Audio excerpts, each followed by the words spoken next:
Kuya nga. Jump! Jump! Come here! Jump! Kung di ako nagbukas ng pinto, hindi yung baba. Ah. Nagpa-Gcash eh, no? Kala mo naman may laman. Parting naman ngayon. If you had one day... If I have one day left to live, what would you do first? One day to live? First, magpa-pray talaga ako. Malala. Because, kahit gaano ka kabuting tao, may nagagawa at nagagawa ka pa rin kahit papanong kasalanan sa mata ng Diyos. Alam mo yun. And, syempre last day ko na yun. If sa normal days, I pray before I sleep and stuff. And last day na yun, gusto ko siya una gusto kong kausapin kasi, yun nga, last day ko na and habang nabubuhay ako, gusto ko pa rin humingi ng tawad sa mga kasalanan na nagawa ko prior sa araw na yun. And second, lahat ng mga siguro tao na mahal ko or family ko, lahat ng perang meron ako bibigay ko sa kanila. Sila na bahala kung anong gagawin nila. But, syempre, may note na ilagay nila yun sa maayos, palaguin nila para sa future generations na meron sila or sa family na meron sila ngayon. And then, magla-livestream ako. Very diba? Hindi naman be spiritual. I mean, if it's your last day, if it's gonna be my last day, I want to spend it in a very unique way. Kasi ang iba, for sure, sasabihin yan, magaganto ko, magaganyan ako. Kasi, di ba, live your life to the fullest and stuff. So, first, yun nga. Hindi ko alam kung anong mangyayari after nun, but first, I want to pray, to say sorry, and thank God for everything. Second, yun nga, yung pera ko, ibibigay ko sa family ko. And, ang sasabihin ko, sana gamitin nila yun sa maayos at mabuting pamamaraan. Ang dami ko namang pera. Siyempre, pag nangyari yung ganong araw, marami na tayong pera, di ba? Huwag muna ngayon. Kiniklaim ko na magdadami ang pera natin. Ganon dapat. Tapos, ayun, siguro yes, preparing, of course. And then third, I think, since this is what I do live stream and stuff, I talk to a lot of people. Live stream ako to spread positivity, wisdom, and knowledge that will remain. Mawawala man ako, pero those words will always remain. And after nun, so syempre, it's more on about impact, wisdom. I wanna spend the last day of my life na may makabuluhang ginawa. Alam mo yun? I don't know kung ano next. Basta it's like that. More on ganon. Bakit naman ganon ang tanong? Kayo, kung bibigyan kayo ng last day to spend your life, what will you gonna do? What are you gonna do with your last day? Hi, someone's girlfriend.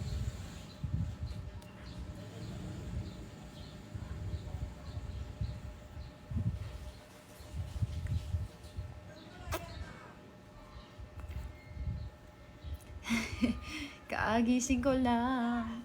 Si Potpot hugging the people I love. I spend kay Limino. Hi! Hello, Mami. Hi, Queen. Kung bibigyan na lang ako ng last day dito, bakit ang tagal naman? Hi, Des! Papansin. Kainin lahat ng bawal. Hi, mahal. Papansin ka po. Babae po siya ako. Ano ako? Binabae. Meet with someone you love and spend time with them. Maybe I'll be selfish in small way, but by eating the Wagyu steak. It's not selfish. I mean, you can do a lot of things after eating Wagyu, right? I think that's one of the things that I'm gonna do as well. Gonna eat a lot of food. Hindi na ako matatakot tumaba isang araw eh. Hindi naman kain ako madaming pagkain. Mahal. War, do you often overthink? Before, to be honest, I don't overthink with a lot of things. But recently, sometimes I overthink, especially if I need to do something and I can't do. If I want to do something but I can't do something. If I want to do something but I don't have the power to do it. Or if I want to, there's a lot of things that we want to do but we can't. We just want but we can't, right? So it depends. And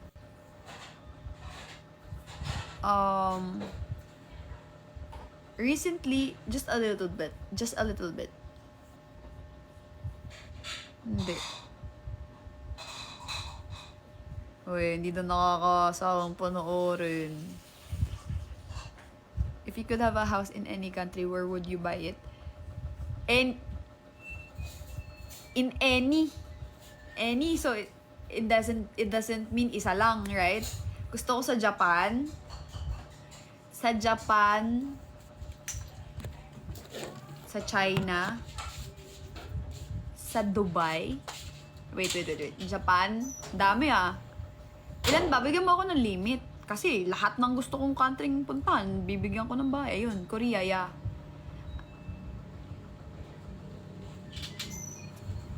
Sa Japan, gusto ko sa Japan talaga. China, yes. Gusto ko sa China. Why? Para ako na yung magiging supplier niyo. Ako na yung magiging supplier niyo ng mga kailangan, di ba? Ako na bahala sa Pilipinas. Anong kailangan? Sige, ako na magbibigay ng mga supplies sa inyo, di ba? Actually, I don't know anything about China.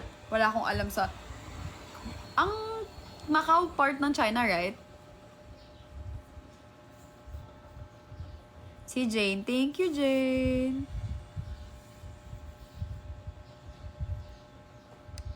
Hindi. China for work purposes only. Country kasi eh. Thank you, Jane. To put up a $1 shop from China. Hoy, hindi. Kisa, thank you, Kisa. Ano? Yung bata o sikli? Ano yung bata? Hi, Hazel pala. Republic of Hi, Arthur. Yun. Medyo, yun naman yung tanong niyo?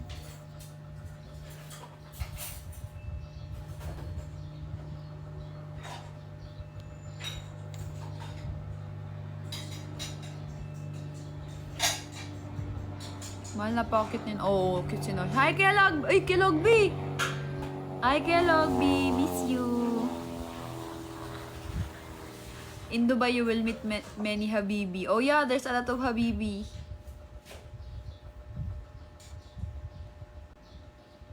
If money wasn't an issue. If money wasn't an issue, where? I mean, to what? Parang hindi nagdugtong yung tanong mo sa yung first. If money wasn't an issue, what kind of business would you open up? If like I have a money, ganon. If I have a money at anong gusto kong inegosyo, ganon.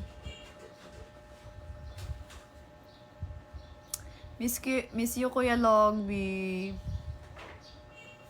Alright.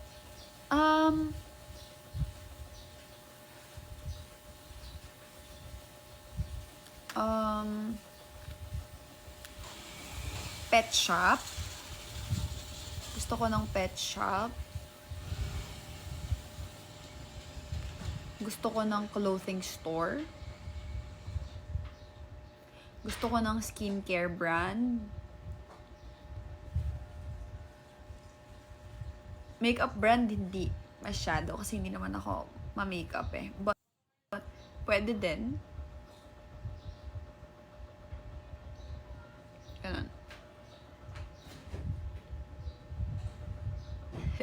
Oh yeah, I'm sorry. My faults. My faults. Wait lang, ihi lang ako ah. Ihi lang ako. Mag-usap-usap muna kayo dyan. Monkey business. Ay, hindi ka mag-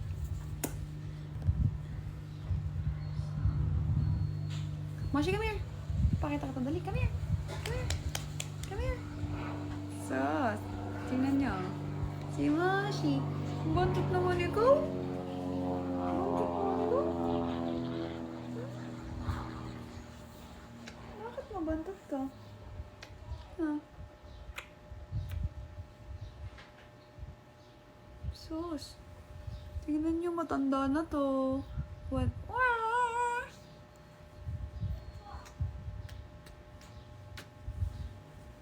Ang tanda na yun eh.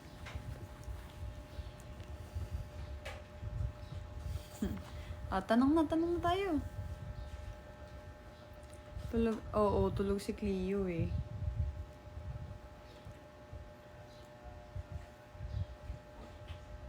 Ganda ng... Ano ba namang tanong yan si Zel? Hindi ganon. Hindi ka magpapapili. Jesus, I love you, Moshi. Love you, Moshi. Tingnan niyo. Love you, Moshi. I love you, Moshi. Love you, Moshi.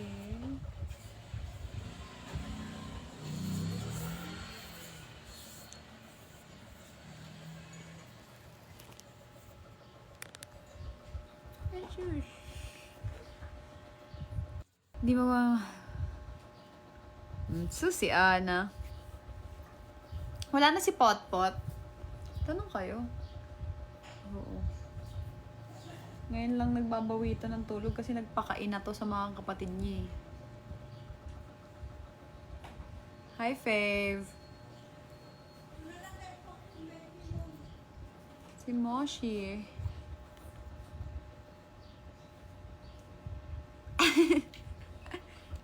Si Casey. Come here. Sino si Apet?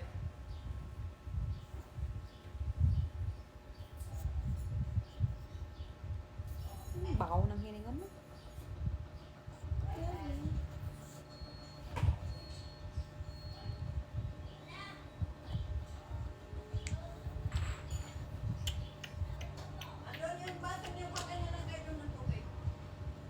Tulog na, Moshi.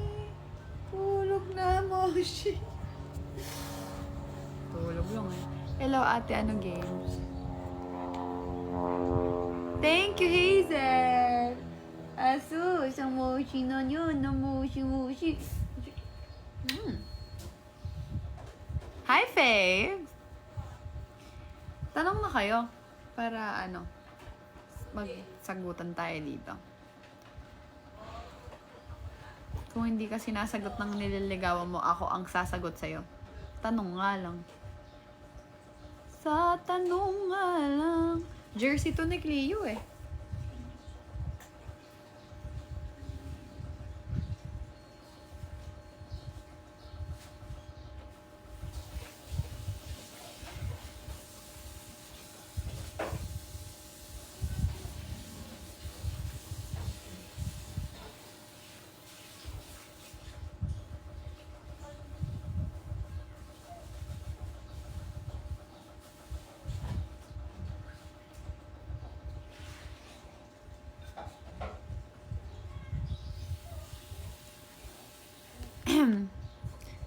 Nililigan kasi niya. Sino? Sino? Nililigawan? Sino? Hi, Jane. Hi, Jinky. Ako, yan na. Kuan. Naglagay ako ng moisturizer tsaka ng sunblock. Ang oily nga ng mukha ko ngayon eh. Oily.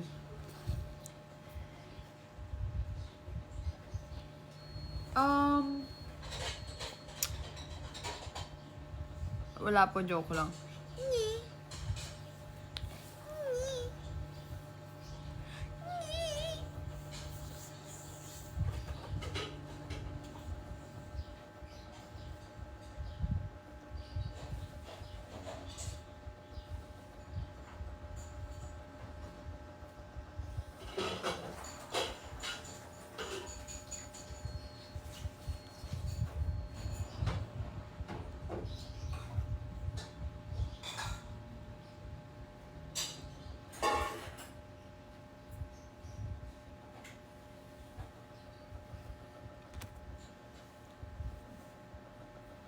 How do you maintain a good friend? You cannot maintain a good friend.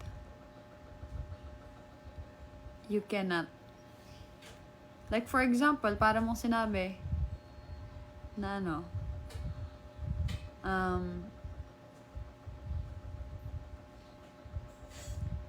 or how can I maintain having a good friend?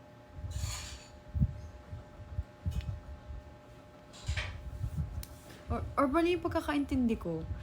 How do you maintain a good friend? Or being a good friend? Ako ba yung nawawala? Or mali lang yung formation ng words? Sorry, nalulutang ako. Mali nga yung grammar. Sorry, akala ko mali ko. Ano ba? How do you maintain having a good friend? Or how do you maintain being a good friend? Para sa'yo, mahal, good or bad ba maging sensitive na tao? Being sensitive can have positive and negative effects, or positive and negative outcomes, or positive or negative impact. Positive and hindi, ano siya, gitna. Hindi siya bad, hindi siya good, but being lahat ng sobra pangit. If sensitive ka lang, being a human being, it's normal. It's valid. Normal yun. Kasi tao ka. And iba-iba tayo ng level of sensitivity. May joke na para sa ibang tao, kahit sobrang brutal ng joke nila, tas yung friend nila, kayang i-accept yung joke, or kayang namnamin, or kaya siyang i-absorb. But there are people na konting joke lang, and pag medyo personal, or physical appearance, hindi nila kayang tanggapin na ginoke nyo yun. So, if, like for example, kami ni Cleo, magtropa kami, tas i-joke ko siya sa physical appearance niya, tas tumatawa lang siya. Hindi siya sensitive sa part na yun, for example. Pero may mga tao na pagka physical appearance yung ginoke, nasasaktan sila. Kasi, depende rin yun sa joke eh. Offensive ang ibang joke, diba? Pero, kung hindi mo yung language and sensitive ka sa part na yun. Iba-iba tayo ng sensitivity. So, ang joke sa kanya, pwedeng hindi sa'yo, personal sa'yo. So, since iba-iba tayo ng level of sensitivity, okay lang yun.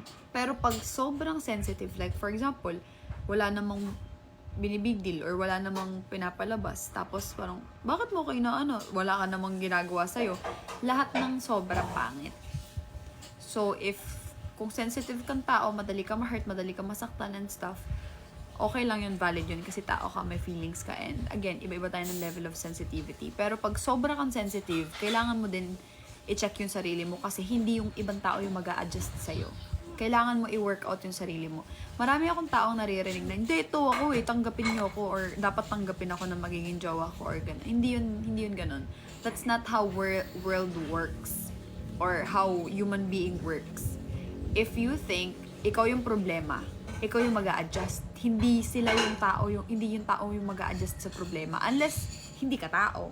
Kung problema ka itself, hindi ka human being, thank you Des, tao mag-a-adjust kasi kailangan solusyonan. But if yung ugali mo yung problema and you are a human being, ikaw mag-a-adjust, hindi yung ibang tao sa'yo. So if again, being sensitive, it's okay, that's normal. But being oversensitivity, hindi yun okay sa'yo, sa mental health mo, and sa ibang tao nakapaligid sa'yo. Kasi tendency, pwedeng ayawan ka nila kasi masyado yung sensitive eh.